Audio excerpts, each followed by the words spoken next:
Do you mean to say you don't love yourself that much in such a way that you persevere someone hitting you whenever they're having their own stresses, whatever thing that will be happening on them? You are there as what? As this punching bag. So it means what? Tell me, do you have education? No, that was the answer. Tell me, do you have any source of income? No. Tell me, do you have shelter of your own?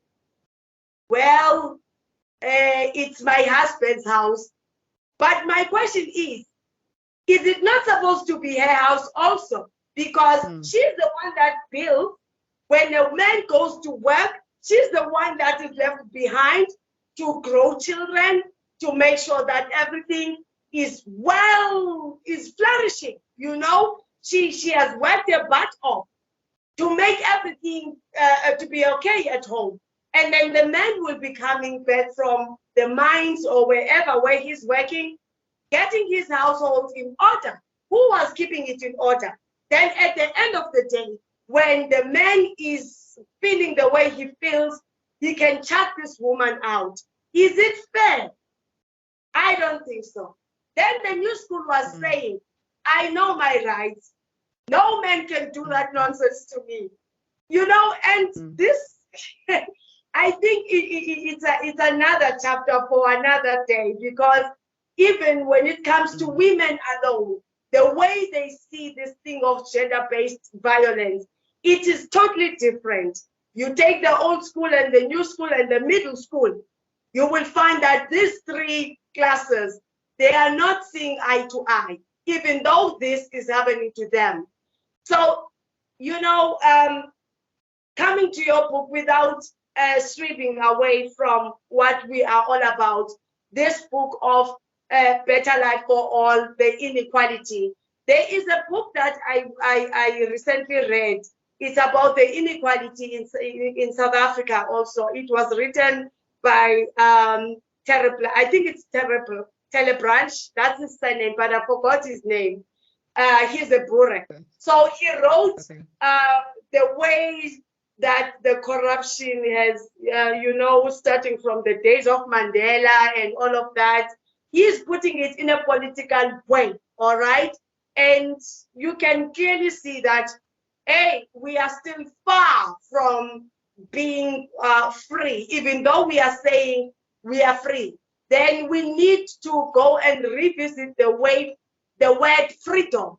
What does it mean? What does it entail? Are we really free? Or are we now slaves mentally? Because what I am picking up in all that you have said, they are introducing something called Matrix. If you can watch the movie now, the America is introducing, it's all about Matrix. And if you watch those movies, you will understand the new world order that they are putting in. And really, only the fittest that will survive. Starting from the COVID thing, whereby we were eliminated in some way. I'm not bringing political things into this, but somehow patriotism is one of the things that we should implement and you know, because I believe we have stripped too much with the Western ways of doing things in such a way that we do not know who we really are. We do not know that we are capable of doing this. This is who we were before we are this, you know, because now we are poor, we are wretched, and we're still thinking that we're rich. We were rich back then, but now it's all poverty that we see. Who can live with 350? No one. No one. So it's really a sad thing. You're talking about load shedding, and people were seeing loads and loads of trucks with coal, going out of South Africa, where was that going to? You speak of corruption. Yes, corruption is happening in a heavy way. Hence, I said, are we free, or are we still under colonialization, but in an administration way, not in the way that it used to be? Because the way even our CPI, you know, and everything, you talk about the importing of food to other countries and the imports, the export, import. Where are we? Why can't we start with the people of South Africa and make sure that everybody is stabilized? The word hunger won't be hanging over South Africa. And I hear you talking about your research is also based on how do other countries cope, you know, in terms of the inequality and stuff like that. And that was my question that I was going to ask you, that are you also checking other countries? What has inspired you to write this book? Are you checking other countries, the way they are doing their systematic ways of doing things, you know? And which country can you really say that you are looking at in terms of making a better South Africa for all? And is their system working for them? And do you think it's going to work for us here in South Africa? Because remember, our people are not well acquainted, more especially with technology. You know, majority of us, and we are still dragging feet when it comes to technology. So what are other means and ways of getting our people to see that we know we have moved 10 years away from what we used to be in terms of, you know, technology and other means of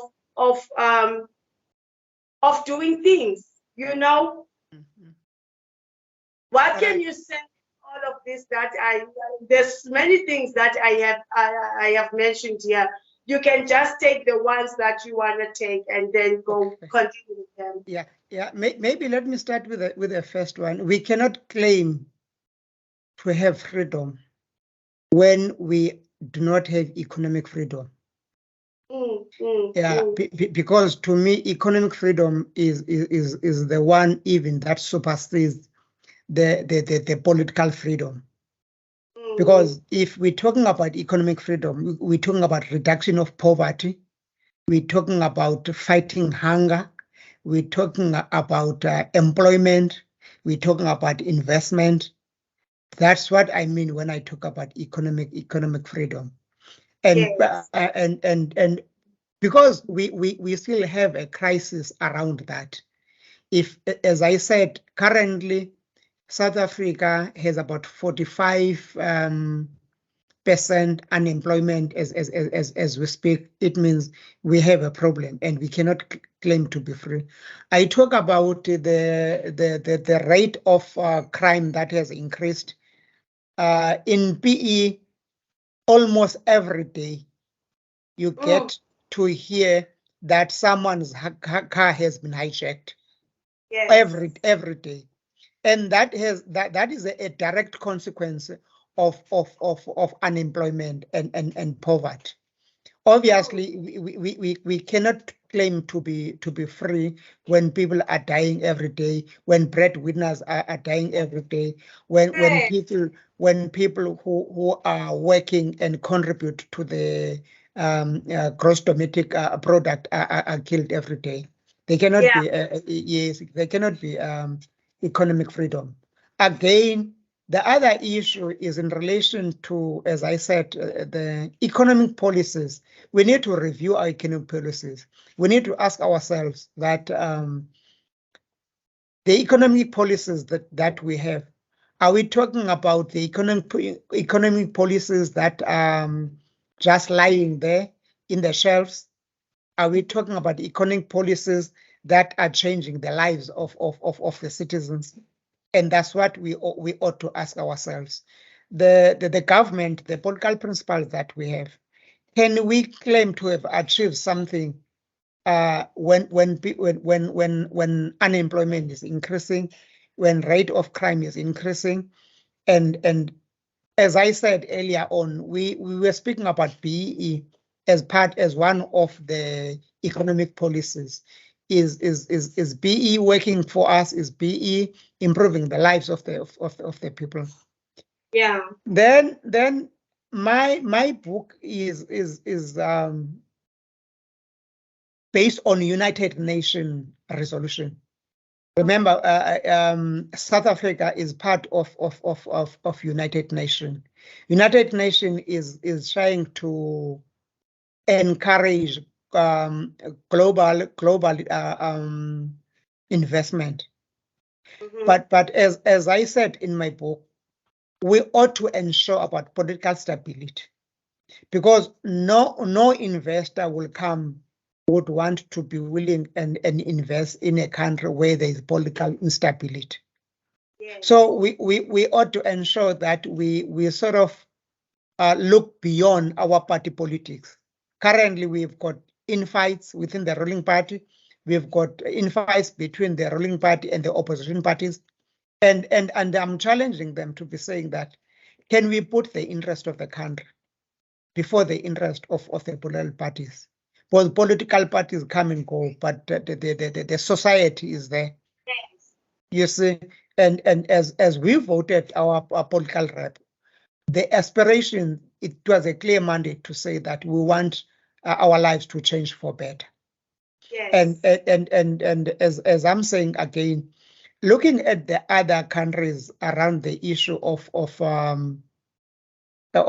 the investment and the improvement of economic stability, we still have a lot to learn as Africa. We have basic needs which are still lacking. Infrastructure, I was talking about the power, electricity is a human rights issue, that one, basic need, because no one can live without electricity, basic need. Yeah. You see, so if we're still struggling about basic needs, it means somehow we deny people their constitutional right. South Africa is a constitutional democracy country. There are bills of right. People have a right, hence you see people toying, because in terms of the constitution of South Africa promised them basic human rights. And because of that, they have a right to demand from the government. We want water, we want shelter, we want security. And those are basic things that we ought to ensure that we have those people, services rendered to them. In my book, I also articulated about the issue of crime. And I'm asking myself, we have intelligence of the country. Where is the intelligence of the country when crime is increasing like this? Yes. Last year we had KZN, we had Gauteng looting, and the question that I've asked myself: how many people lost jobs because of that? And where is the intelligence of the country? The other issue which I had a problem with is foreign policies. We have a lot of foreign people who come in South Africa illegally. And I'm beginning to say we cannot increase the issue of and try and discriminate those people whilst they are inside the country. The question is, how did they access South Africa? Are we saying that we have people who are not documented who came to South Africa? Our borders. How strong are our borders to ensure that we have people in South Africa that are here legally, people that even if when they commit crime, we are able to track them. Yes. And these are the issues which are actually are faced with South Africa. I know that even the employers, they take advantage of those undocumented foreigners.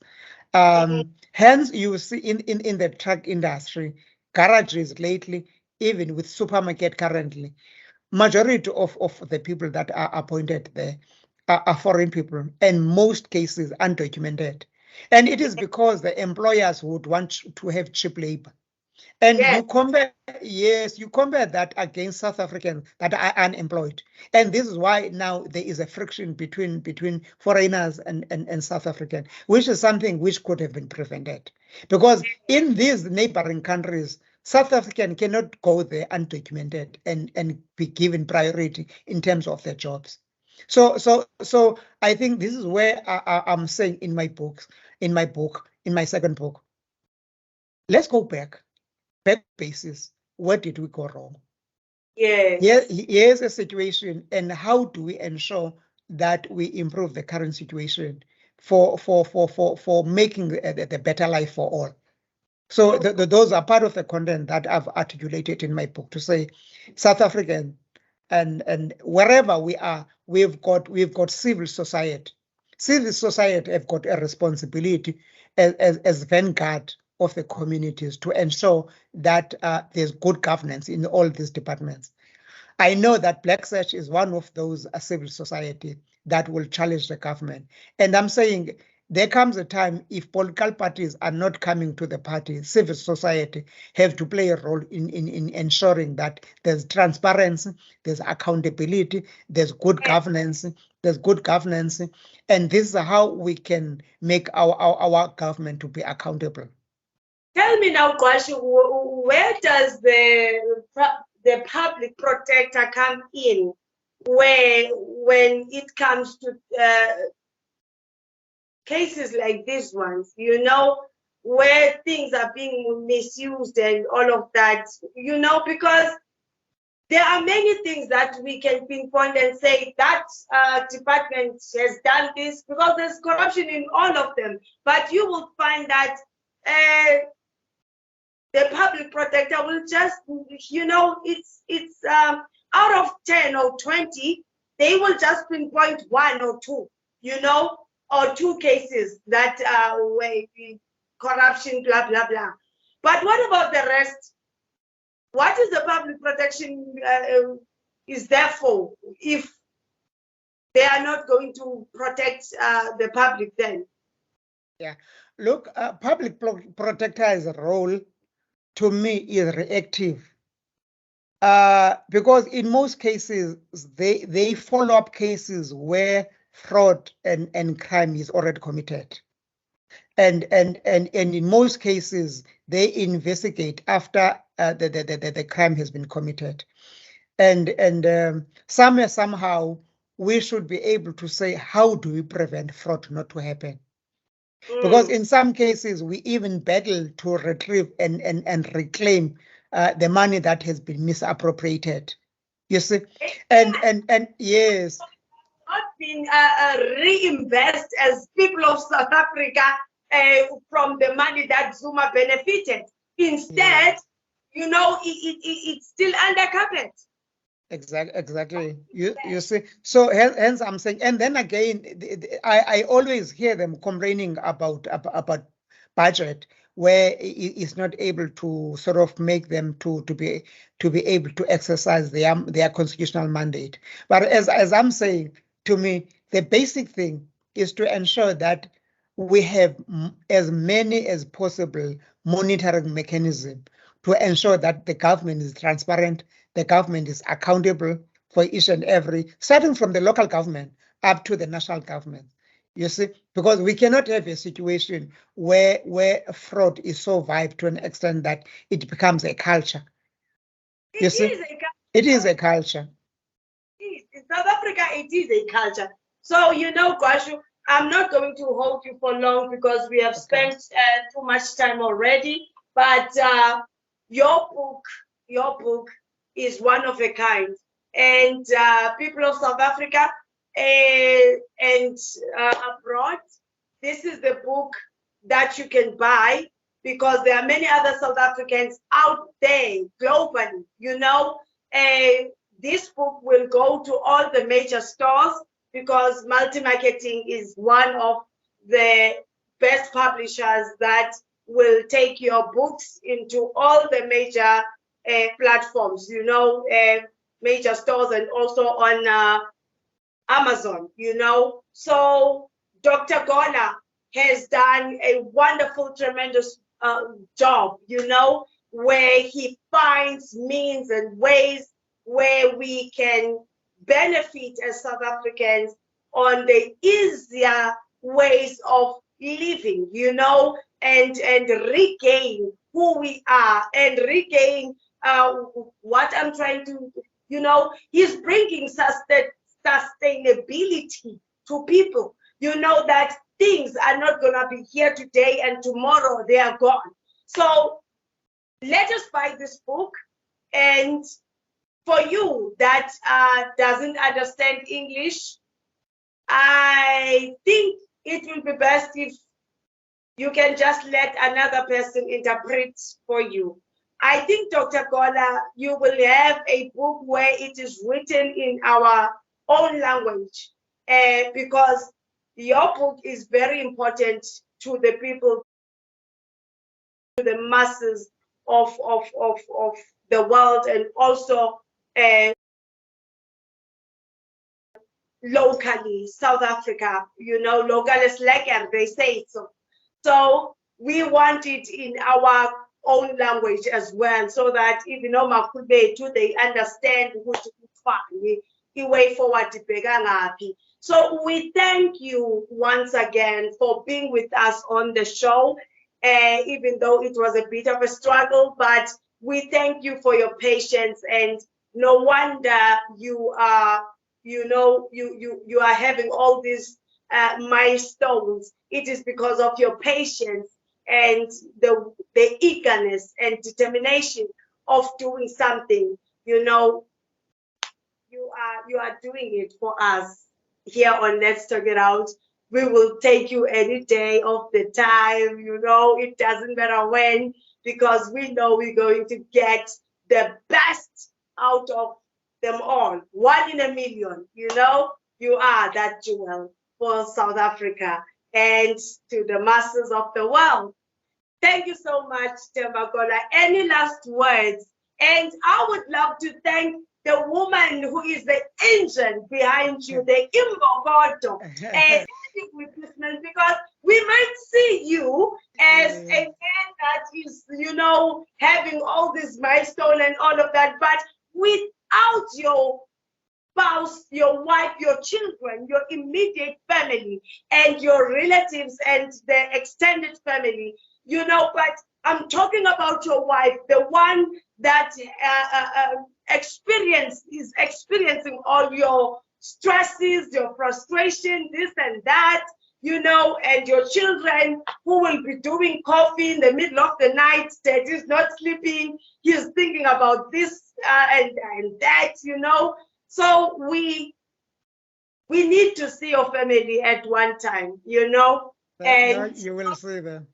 And also have just a nice, warm interview with them as to how is life at home with Dr. Gola, you know? And I believe everybody, they want to see your backbone, you know, what makes Themba Gola, because you are a well-renowned man, and we also understand that you are on the side of spirituality, and you know, you've got a stable family, you've got lovely daughters. So at some time, we would love to see your family and just to have a nice, cozy, you know, interview with them and you, of course. So what are your last words? No, thanks, Makaba. Yeah, let's make a deal that the next appointment will include them. Look, my Facebook is in circulation, is accessible to all the bookshops. My second book will be available for because currently is in publishing stage. The one that we're discussing, I think by February, March, it will be launched. I had some discussion with my publisher, Multi Marketing Publishing, we will be publishing that book. I think we'll be launching it somewhere in March. Then in December, I normally write in December. In December, I would want to write my own book about me then, and autobiography. And I think that one is my project for next year. So I would like to request people to buy the book. The first book is available, is in circulation. The second one, as soon as the book is released, then we will come back to you and announce that, and we'll invite you on the launch of the book so that you become part of that. But let me appreciate as well, my role was to make an impact in life. I think God created me for a reason. Let me just share with the world what God gave me, so that at the end of the day, once one day I'm gone, at least the other people benefit from what I got. I always, my motto is very simple, to say that you can't change your past, but you can determine your destination. And I would like to say thanks a lot for your support as well, for your exposure. Thanks a lot. Thank you. Thank you. There you have it, viewers of South Africa and also to the world. Dr Gola, he is on the side of social sciences. Correct me if I'm wrong again, Doctor? Yes, social sciences, yes. Yeah, correct. Yes. So he has been doing a massive research. His books will tell you even more on what he has been researching about, you know. And even if you are not a South African, but these books will help you understand as to how does South Africa see things in a binocular way, you know. We've got big guns in South Africa. Some people in America, they don't even know that there are roads in South Africa. They think it's jungle all the way, you know? So if you want to know us best, we've got people like Dr. Gola that are representing us very well as South Africans. Thank you so much, Dr. Gola. God bless you and good night. Thank you. God bless you as well. Good night. Thank you so much. All right. Thanks a lot. We will meet on Friday again on this channel, and stay tuned. That's all I can say. Stay tuned. Be with us. Okay.